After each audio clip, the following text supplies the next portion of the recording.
Bismillahirrahmanirrahim. Today we are going to discuss the spinal nerve. But before going to the detail of the spinal nerve, we have to look at what nervous system is. It consists of the central nervous system, the brain and the spinal cord. And the peripheral nervous system that consists of the cranial nerves and the spinal nerves. Now you can see the cervical vertebra having convex forward and the thoracic vertebra in which you can see the little bit concavity forward, and now you will be looking that below there is the lumbar vertebra showing the convexity again forward, and if you see inside the sacrum and the coccyx you will be finding the concavity forward. So let's summarize it up that when you see the vertebral level you find convex forward in upper region, then concave forward in the middle one, then again in the lumbar region the convex forward, and in the last sacral region you find the concavity forward. Now with the help of this chart you are able to see that there is the nervous system which is gonna divide it into the central nervous system having the brain and the spinal cord, and the peripheral nervous system that you should divide it into afferent division or sensory division, and other one is the efferent division or motor division. Now concentrate on the motor division. Motor division you can again divide it into two. Number one is the somatic motor response meant for voluntary action, and the other is autonomic responses which are involuntary in action. They have to deal basically with your cardiac and smooth muscle, and it has to deal with your skeletal muscles via definitely the cranial and spinal nerve and their associated ganglia. Now for the autonomic nervous system you will divide again into it the sympathetic and parasympathetic system. Surely you know sympathetic system has to deal with your fight, flight and fright. So works under the stress condition, and it has to be meant for the expenditure of the energy you already have. The parasympathetic system shows the quiet, calm conditions, and here the purpose is to restore all the energy you have lost already. So you can find that these two systems work together, neutralizes rather each other or assists in the fine functioning of the body. Now you can see the cut section of the spinal cord in which the outer portion is the white matter and the inner gray colored or H-shaped structure or butterfly shaped structure is the gray matter. Now you can see for the spinal nerve that it has got two roots. The ventral root or anterior root is called as motor root, and its other root is the dorsal root, the posterior root or the sensory root. Now you can see on the sensory root there is a dilatation present forming the dorsal root ganglion. Now this ganglion has got pseudo-unipolar neurons in it, and they are supposed to give rise to the fibers having central process that runs toward the posterior gray horn and the peripheral process that runs into the spinal nerve. And these two roots which are now uniting to form the trunk of the spinal nerve. Now this spinal nerve is formed by the union of these both roots. Now concentrate on the other picture as well. This is the picture taken from the book that you can again see the cut section, transverse section of the spinal cord having inside the gray matter and outside the white matter.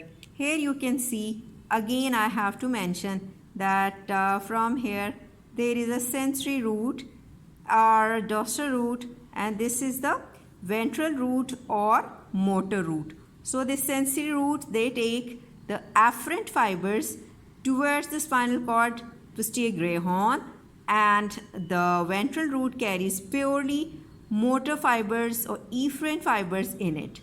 And here when they form a trunk, they are mixed. Sensations inside and the motor fibers are also inside. The sensory and motor both are mixed and are placed here. You can quote the example of a tree which has got definitely roots. Then these roots of a tree combine to form a trunk, and then that tree give rise to rami or branches. Now you can see this spinal nerve is divided into thick, longer, stouter ventral ramus or ventral rami, which is going to give rise to the medial, the lateral and the medial branches, and few muscular branches you can observe here. And then there is another branch forming the lateral cutaneous one, divided it into posterior and interior branches. And you can see so many muscular branches associated are coming from this ventral ramus. Now concentrate on the smaller dorsal ramus that is also dividing and giving rise to lateral muscular branches and medial muscular branches, and then the medial cutaneous and lateral cutaneous branches. Now we know from the picture that there are 12 cranial nerves, paired cranial nerves present in our brain and associated spinal cord, and you have got 31 pairs of the spinal nerve, but the vertebra are 33. So how they are arranged we will discuss later, but before going to that we have to have a look on the other picture to know about the dermatome and myotome. Now look into the picture that is showing the spinal nerve, and here we have to discuss the dermatome and the myotome.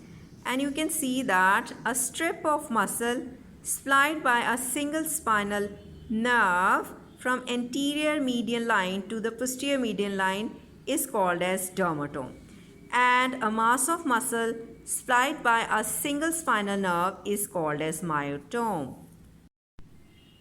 And through this diagram you can see that there are so many overlapping through these dermatomal supply, so no single dermatomal area is spared, in a sense that solely the single spinal nerve is not going to supply, rather it will cover the area of the other dermatome as well. So injury to a single spinal nerve will affect the other dermatome due to overlapping of this dermatome. Same is the case if we consider that the muscular pattern is being overlapped to an extent that a single spinal nerve may cover the strip of the other associated muscle as well. Now we know that there are 12 pair of cranial nerves and 31 pairs of spinal nerves. Among these spinal nerves, there are 7 cervical nerves, and all of them they are passing above their respected cervical vertebrae, except the C8, which has to pass in between the C7 and thoracic 1 vertebra. And regarding the rest of the thoracic nerves, and later on they all are supposed to pass below that respected or a level 1 or 2 difference is there, and they are finally passing caudally below the vertebra in the thoracic and lumbar region, etc. Here in this model again you can see the exit of the spinal nerve from the intervertebral foramen, that they are coming out below the respected thoracic vertebra. Now what is the fate of these ventral rami? The ventral rami of the thoracic spinal segment, the spinal nerve you would say in the thoracic region, they are going to form the intercostal nerves. And what about the ventral rami of the cervical region nerves? They are gonna produce the cervical plexus and the brachial plexus with the addition of thoracic 1 spinal nerve as well. And what happens to that of the lumbar and sacral nerves? They are also going to form the lumbar plexus and the sacral plexus. Now concentrate on again this cut section. Here you can see the sympathetic ganglia. They are present on the adjacent side of the vertebrae, and so they are paired chain present bilaterally. So you name them as a paravertebral ganglia, and in the lower region in front of the coccyx, they are going to form the ganglion impar where it becomes the single one. And here a paired chain you can see. This is the sympathetic ganglia or paravertebral ganglia. From here, fibers, they are moving or starting from its ganglion and is trying to reach the ventral ramus and the dorsal ramus. And the fibers that originate from here, the nerve cells of these ganglia are called as postganglionic fibers. They are also called as gray rami communicans and the non-myelinated one. And they are present in all the spinal nerves. Now we have to see another type of rami which originates from the lateral gray horn. You can see in this very picture that this is the anterior horn, this is the posterior horn, but there is an additional lateral horn. It is present from the T1 up to L1 and L2 level. From here, the nerve cell bodies, they give rise to a number of fibers that are supposed to form white rami communicants, and they are now entering into the sympathetic ganglia. So as they are coming towards it, you call them as preganglionic. White rami communicants, so myelinated one. And we have to learn here about their fate. One of the fate is that the fibers come here and stop and may synapse with the postganglionic fibers and are distributed through dorsal and ventral ramus. The other fate is that they could ascend upwards to join the upper ganglia elsewhere.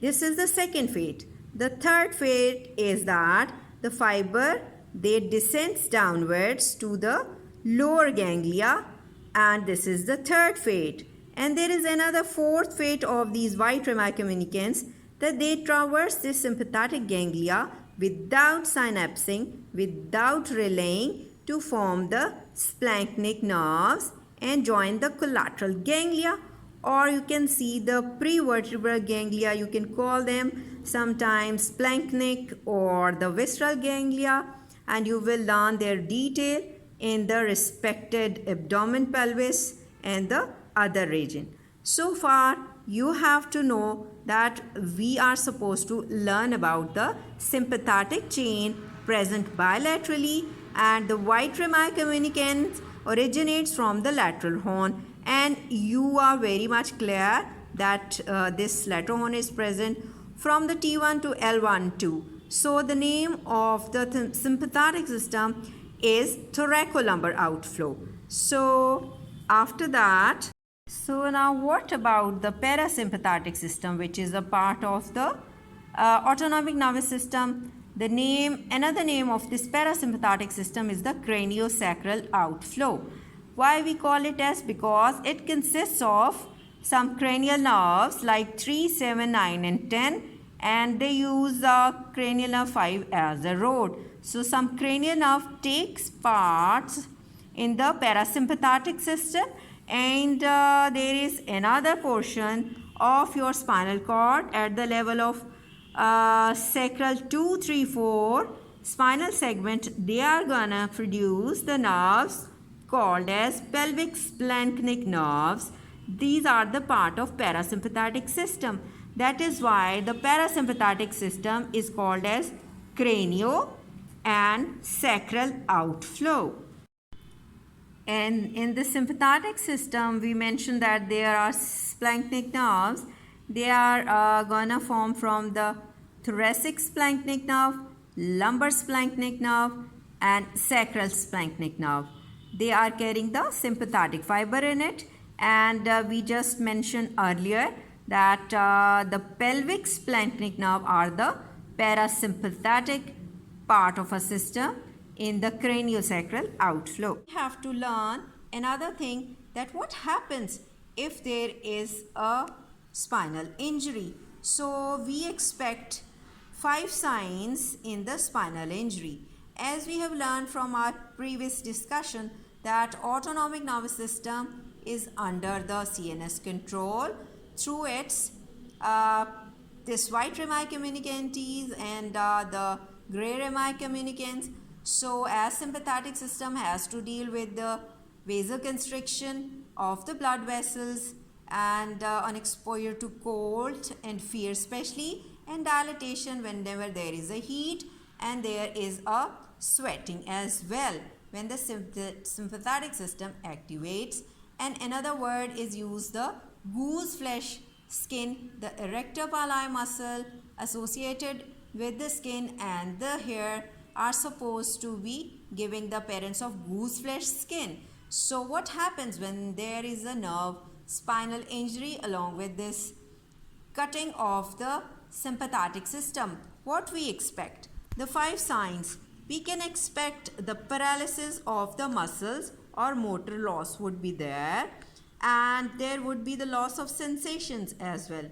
Now the loss of sweating we can expect as the sympathetic system is involved, and there is also the loss of blood vessel control, which we have observed that vasodilatation and vasoconstriction, how it happens in the heat and cold weather or in the condition of fear, and the typical goose flesh skin is no longer there. So these are the effects which we can expect in the injury of either of the branches or of the spinal nerve.